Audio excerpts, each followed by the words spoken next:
සමහර දවස් තියෙනවා මුළු ලෝකෙම අපිට රිව නැගී හිටිනවා කියලා දැනෙන.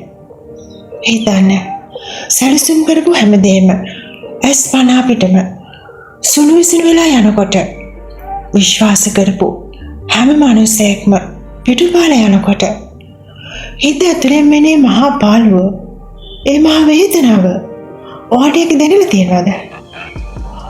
ඔයා දෙන්නේ අන්නේ වගේ තැනක වෙන්නේ නැති. සියල්ල හිමුම බලාපොරොත්තු අවසන් නූල් පුටත් කැඩලා ගිය තැනක. නමුත් එක මොහොතක් නතර වෙන්න. මේක අවසානය නෙමෙයි. මම දන්නවා ඔයාගේ හිතේ දැන් දෝංකාර දෙන ප්‍රශ්න වල. ඇයි මටම මෙහෙම වෙන්නේ? මම මොන වරදක් කරලාද? සල්ලි, රැකියාව, ආදරය නැත්නම් ජීවිත කාලයක් පුරා ගොඩනගපු හීන මේ හැම දෙයක්ම එකරයි නළු වෙලා යන්න පුළුවනි. ඒක රිදෙනවා. ඒ වේදනාව සාධාරණයි. අඬන්න ඕනේ නම් අඬන්න. කෑ ගහන්න ඕනේ නම් කෑ ගහන්න. මොකද ඔයා රොබෝ කෙනෙක් නෙවෙයි. ඔයා මිනිසෙක්. නමුත් එක දෙයක් මතක තියාගන්න. මේ ලෝකේ කිසිම රජෙක්, කිසිම වීරයෙක්, කිසිම සාර්ථක මිනිසෙක් කවදාවත් නොවැටි එළියට ගොය නෙවෙයි. ඕන් හැමෝම තමන්ගේ ජීවිතේ එක වතාවක් හෝ සියල්ල හිමිවීමේ ඒ මහා අගාධයට වැටිලා තියෙනවා. සියල්ල හිමිවීම කියන්නේ සාපයක් නෙමෙයි. ඒක ආශිර්වාදයක්. ඇයි මම එහෙම කියන්නේ?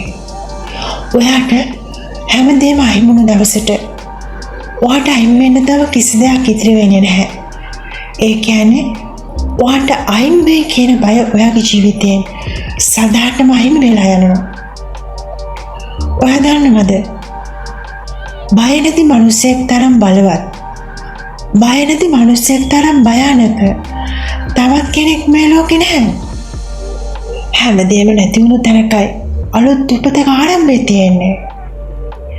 පරණ, දිරච්ච, ඔයාට නොගැලපෙන දේවල් ඔයාගෙන් අයින් වුණේ. ඔයාගේ ජීවිතයට මීට වඩා වටිනා, මීට වඩා ශක්තිමත් දේවල් ඇතුළත් වෙන්න ඉඩ හදන්නයි ඒ අනිත් දේවල් අයින් වුණේ ඔයාගෙන්.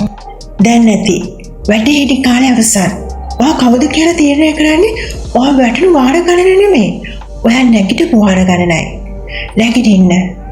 ඔය දූවිලි පිහලා දාලා කෙලින් වෙන්න. ඔයා දක්ෂ නැහැ කියලා පන්නපු අයට, ඔයාට බෑ කියලා hina වුණු අයට, ඔයාව වටල සතුටු වුණ අයට වචන වලින් නෙමෙයි ඔයාගේ සාර්ථකත්වයෙන් උත්තර දෙන කාලය හදාගන්න. රිදෙනවා තමයි. ඒ රිදුම ඔයාගේ ශක්තිය කරගන්න. තනිකම දැනෙනවා තමයි. ඒ තනිකම ඔයාගේ ફોකස් එක කරගන්න. අද ඉඳන් ඔයා අලුත් කෙනෙක්. පරණ ඔයාවල අලු ගොඩේම වැළේලා ගියා. දැන් උපදින්නේ කිසිම කොනාට වලට වක්කටන්න බැරි පන්නන ලැබු මිනිසෙක්. මේක කරයි වෙන දෙයක් නෙමෙයි. හෙට උදේ නැගිටිනකොට ඔයාගේ ප්‍රශ්න ඔක්කොම ඉවර වෙලා තියෙන්නේ නැහැ. නමුත් හෙට උදේ ඉඳන් ඔයා තියෙන හැම පියවරක්ම ඔයාගේ අනාගත අධිරාජ්‍ය අඩිතාලම වේවි. කාලයට ඉඩ දෙන්න, මහන්සි වෙන්න, නිහඬව වැඩ කරන්න. ඔයාගේ දිනුව ලෝකෙට කෑ ගහලා පෙන්නන්න හදිස්සි වෙන්න එපා. නිහඬවම සිංහෙක් වගේ ඔයාගේ ගොදුර වෙත යන්න.